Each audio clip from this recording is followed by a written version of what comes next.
রহমানির রহিম। এই যে এখন আমি খাবার খেতে বসেছি। আজকে আমার অনেক প্রচণ্ড ক্ষুধা লাগছে।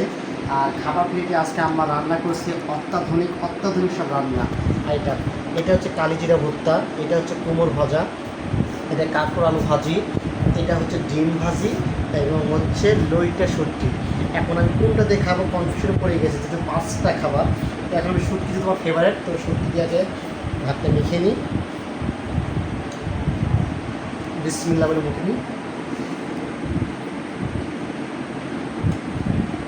অসাধারণ। আর আমি আগেই কিন্তু বিরত বলছি, আমার আম্মার হাতে রান্না কিন্তু অত্যন্ত অথেন্টিক এবং অনেক সুন্দর।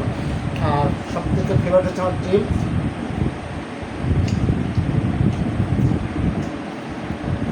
এই ডিমটাকে ভেঙে নিলাম।